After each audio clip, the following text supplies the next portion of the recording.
So ginulantang tayo ni VP Sara mga ate at kuya sa kanyang abrupt bigla ang resignation. But of course, yung iba, they saw it coming.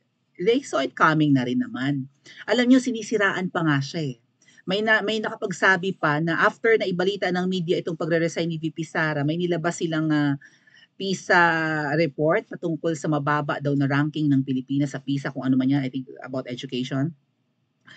So parang ang media nasabay-sabay nagbalita ng ganyan ay palalabasin nila na yan ang dahilan ng pagre-resign ni Sara. Inutil siyang DepEd secretary. Tama ang baba ng ranking ng quality of education natin, yada-yada, kung ano man ang PISA report na yan or PISA ranking. So palalabasin, kita niyo, palpak talaga siyang DepEd secretary. Sabi rin ng iba, matagal na dapat, lalo ng mga political analyst na ini-interview ng mainstream media ngayon, napanood ko sa ANC kanina, sabi, matagal na dapat siyang nag-resign kasi palpak naman talaga siya, hindi naman siya teacher, ganyan. Abogada kasi ang ating pangalawang pangulo. Hindi niya linya yan. Sabi ko nga, talaga, ganun ba ang inyong linyahan? Ganyan ang inyong premise? Si Koteng, marunong yang magsaka, marunong yang magtanim ng palay, ng tabako, ng pechay. Marunong mangisda ang inanita na yan.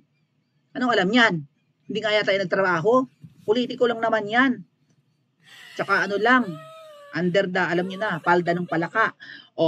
Si Kuting nga second year, walang kaalam-alam sa agriculture, sinagpang ang pagiging secretary ng agriculture. Anong nangyari? Di palpak? Ang mahal-mahal ng bilihin, sibuyas 850? My God, pangginis. Nagmahal ang bigas, nagmahal ang karne, hindi nagawa ng paraan yung problema natin sa African swine flu sa mga baboy. Ang mahal ng bilihin, naging DepEd secretary, kasi sobrang kahihiyan ni Kuting, binitawan din niya. Ang ungas, ang pinalit naman, si butod ng ungas dyan, ang ipinalit, isa rin namang billionaire na wala rin namang alam sa agriculture. O di hanggang ngayon, mahal ang bilihin ng Pilipinas, tapos ang solusyon nila, import, bumili. My God, ang dahil nating pera, ha? Yaman ng Pilipinas, bili lang tayo ng imported na bigas. Kung kulang sa bigas, ay bobo. Right? Tapos si VP Sara, ikumpara niya si Kuting bilang secretary ng DA, kay VP Sara na secretary ng DepEd.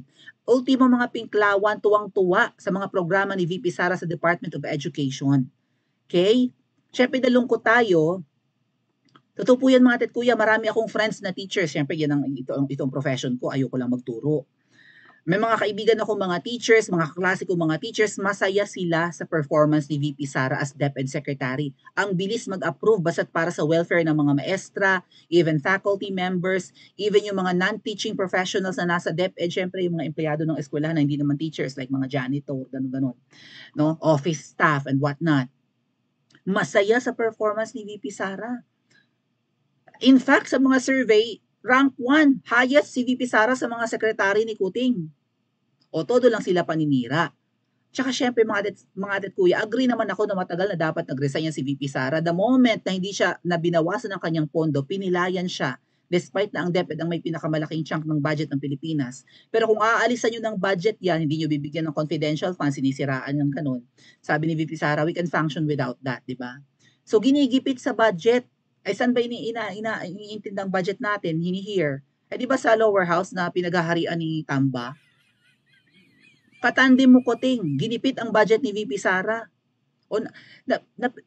Sa speech ni VP Sara kanina, pakinggan natin kahit maigsi lang, mamaya. Sabi niya, despite the budget constraint, nagawa natin ng paraan. Kung milyones ang mawawalang budget, maraming programa si VP Sara na maaalis. Maybe pang dagdag ayuda sa mga teachers, maybe pang reward sa mga magtitimbre kung sino ang mga makakaliwang teachers at recruiter sa mga schools, pang incentive, whatnot, pang premyo sa mga magiging asset ng DepEd, or magre-reveal kung sino ang recruiter sa eskwelahan na yan. Baka teacher mismo, baka principal mismo, baka dean mismo ang recruiter. So, sa Intel and whatnot, napilayan si VP Sara at Kuting wala kang ginawa. From there, agree ako sa inyo. It's long overdue. Matagal na dapat nag-resign yan, but we have to understand na itong pagre-resign ni VP Sara, I think may sarili siyang timeline, may sarili siyang timetable, time plan, whatever, na ito yung perfect timing. Some of the analysts maybe and advisors of VP Sara, naalala ko bigla si Madam GMA. Right? Marami ang nagtataka bakit si Madam GMA sumasama na sa kampo ni Kuting, iniwanan na si VP Sara. Hindi nga ako nag-vlog patungkol dyan nakikiramdam ako. Okay? Kasi may mga ilang kakilala ako na although nagtataka sila kung bakit si GMA parang iniwanan si VP Sara pero marunong lumaro si GMA mga ate at kuya. And of course, ang mangyayari ngayon, ang hinihinala ng iba, parang gustong i-advise kay VP Sara hindi pa ito ang tumatakbo sa kanyang isip na gamitin ang GMA formula. Yun nga po pinakita ko sa iyong saligang batas ng Pilipinas. Part ng saligang batas, that's Article 7, Section 4 yata. Maybe that's the one na pinakita ko na yung nakaraang pagbablog natin. Napin ko na nakalagay doon sa part ng ating constitution or saligang batas na yan sa Article 7 Section 4 na walang sino mang umupo bilang presidente ng lagpas 4 na taon ang pwedeng tumakbo ulit or something. Right? Sinabi ko yan. Nahanap ko lang mga ate at kuya para may share ko sa inyo. And I hope hindi ko binura or magard. Ayun, nakita ko. Hold on.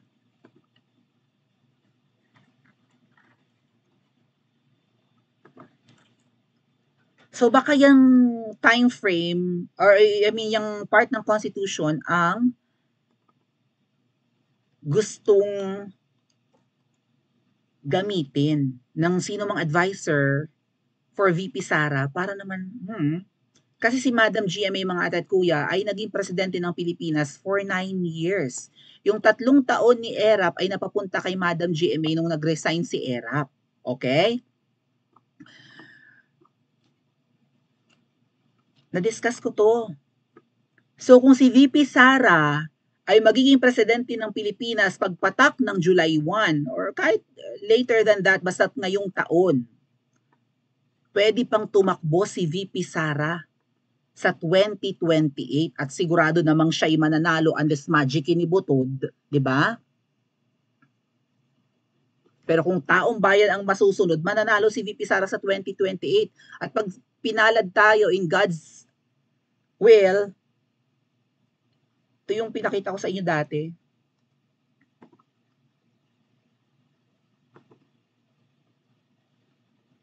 Na nakalagay dyan na the president is limited to 6-year term. No one who has served more than 4 years of a presidential term is allowed to run or serve again. Walang kahit sino na nakapanungkulan ng mahigit 4 na taon ang pwede ulit tumakbo bilang Pangulo. Yun yung formula, kaya napaka-importante ng July 1. Okay? So perfect timing yung pagre-resign ni VP Sara, pero alam niyo mga ate at kuya, ang isa sa naisip kong dahilan kung bakit bumitiw si VP Sara kaagad-agad na ginulantang tayo, bukod sa sakto siya, kasi nga ang pagre-resign ni VP Sara kanina ay magkakaroon pa ng transition period na 1 month, di ba? Hindi niya pwedeng iwanan basta-basta. As in bukas na bukas din ang DepEd. Kasi yung kanyang mga trabaho hindi natapos, kailangan niyang tapusin para kung uupo na yung papalit sa kanya, wala siyang iiwanang maraming trabaho or maraming intindihin na hindi naman alam nung papalit sa kanya.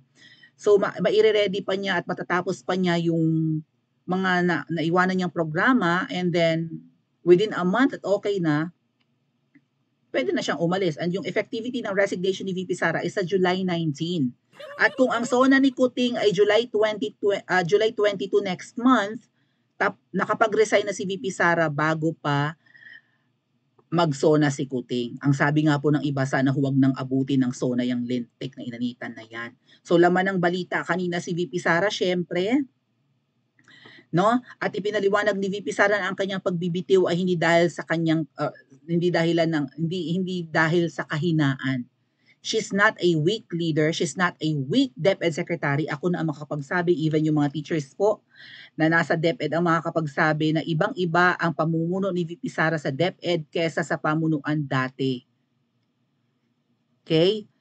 Yung si matandang Liling Briones, na ang tagal-tagal na DepEd secretary, panahon pa ni Ngoy-Ngoy, inabot pa ng panahon ni Pangulong Duterte. Huwag kwenta yun mga ate at kuya, matanda na kasi yun, although kababayan ko yun.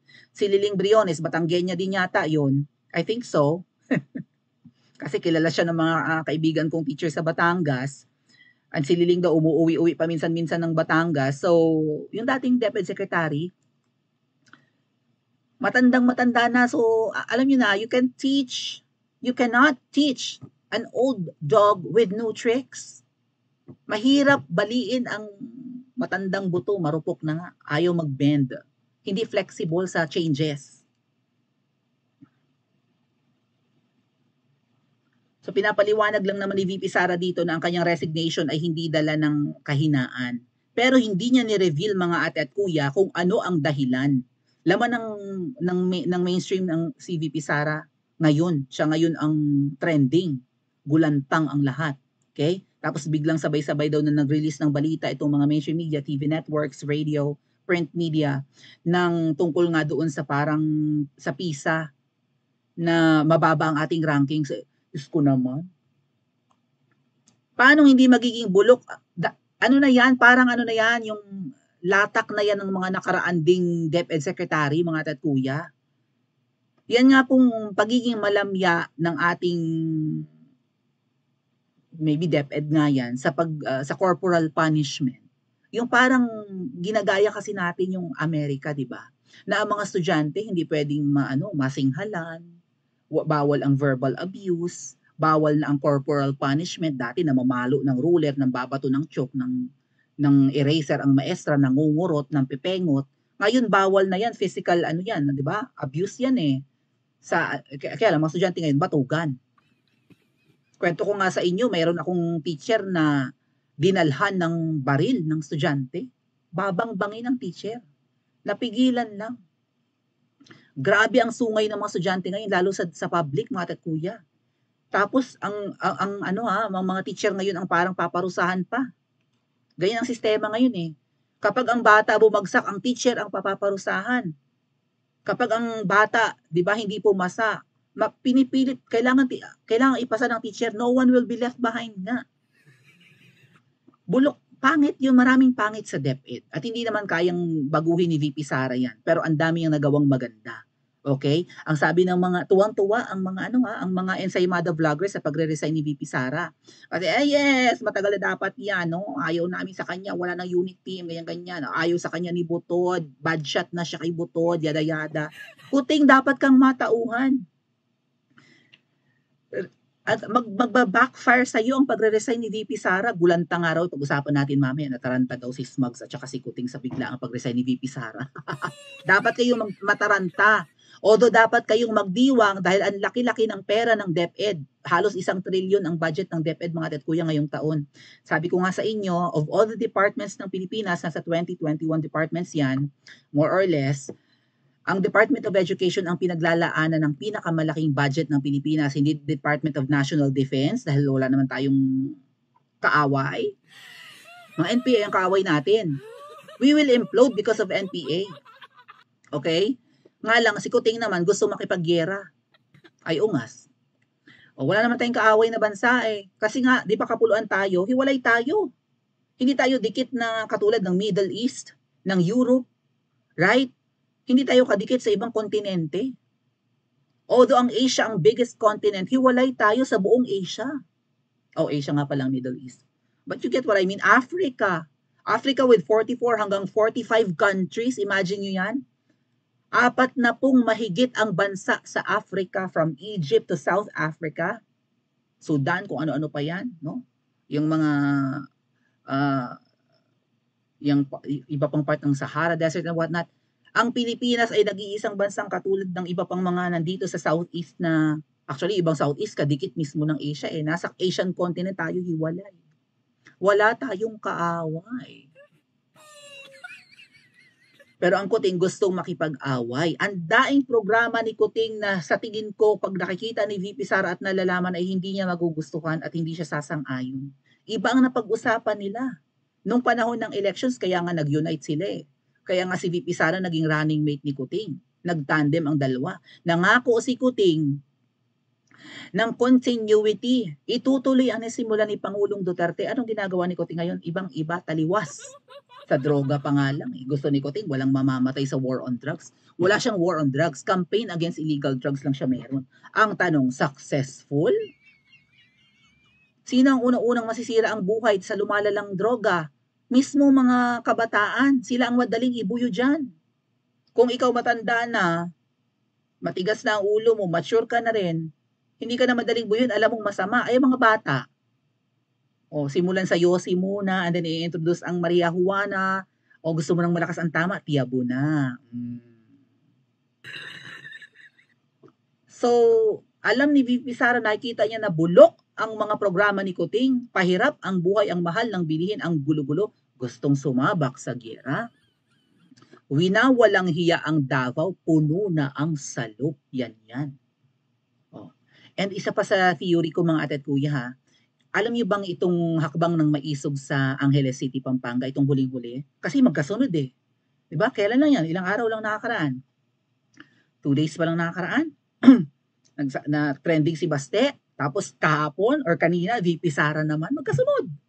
Right? Oh, yun yung huling vlog natin, yung Angeles City, Pampanga na hakbang ng maisog. May nakarating po sa akin, sa amin at least mga political vloggers, na ito pa lang si Pangulong Duterte ay inaabangan ng sniper. Hindi pa ako nag-vlog patungkol dyan. Maybe we should discuss that, no, on a separate topic. Inaabangan ng sniper sa Angeles City, babang-bangin. May nakahalata, may nakaalam, kaya pala hindi pumunta si Pangulong Duterte. Sabi ko nga sa inyo kagabi, di ba sa vlog natin, may intel na nakarating na babang-bangin si Pangulong Duterte. Ang lapit ng Pampanga para hindi siya pumunta. 'Di ba? Hindi naman magiging inconvenient kay PRRD yan. May mag-aalalay sa kanya. Pwede siyang samahan ng kanyang asawa, ng kanyang mga anak. May tungkod kung hindi kaya maglakad. Wala naman sa ospital ang dating Pangulo. Bakit hindi pumunta? Hakbang ng maisog Japan, hindi pumunta si PRRD kasi may balita, may intel na huhulihin. Pag baba ng eroplano, mahaharang sa airport si PRRD. Dadakpin. Ikukulong. Oh, papayag si VP Sara niyan? Pwes, resign. Oh, let's listen to VP Sara mga ate at kuya, maigsi lang. And then, let's see kung ano ang ibig niyang sabihin kung bakit hindi ito dala ng kanyang kahinaan. Kaya siya nag-resign. Okay? Salamat sa suporta. Salamat sa pagiging matatag. The nation will forever be in your debts. Sa 2 taon nating pagsasama, ang kwentong nabuo natin ay kwento ng kapit-bisig na pagtaguyod sa adhikaing maitatag ang isang bansang makabata at batang makabansa. Ngunit anumang kwento, kahit gaano kaganda, ay sadyang nagtatapos rin. Earlier today, June 19, 2024, I sought an audience with the President and tendered my resignation as the Secretary of Education effective July 19, 2024. I have given my 30-day notice to ensure the proper and orderly transition for the benefit of the next Secretary. Mga kababayan, ang aking pagbibitiw ay hindi lulan ng kahinaan, kundi dala ng tunay na malasakit para sa ating mga guro at kabataang Pilipino.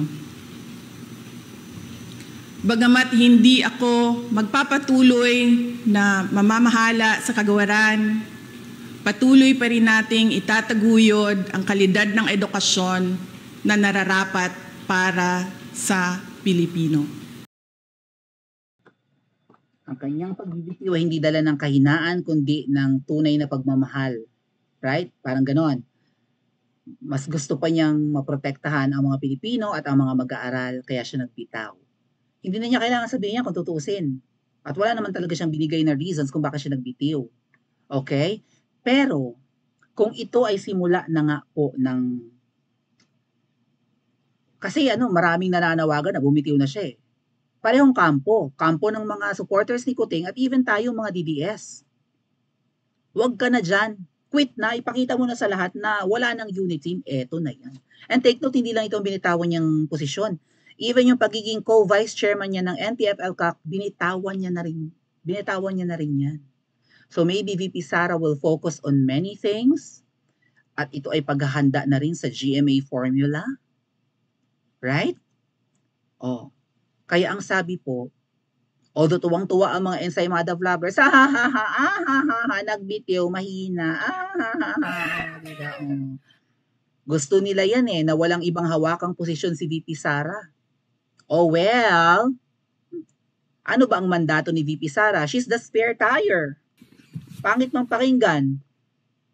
Kung may mangyaring hindi maganda sa kuting na yan, maimbalido, mategi bumbum, masipa, mag-resign, magkasakit, si VP Sara ang papalit. At ang pinangangambahan pa ng marami, hindi nangangambahan, walang idea dito ang mga ensaymada vloggers. Hoy! At ito maybe ang inaabangan ng marami, baka ilabas na ang polvoron video. Pag lumabas yan, pati yung mga pictures na si Kuting ay sumisinghot, simula na ng pagbagsak mo ito, Kuting. Kung ngayon hindi pa aware ang mga tao, gugustuhin ng mga tao na ang Pangulo ay hindi bangag, hindi adiktos at hindi tayo isusubo sa gyera.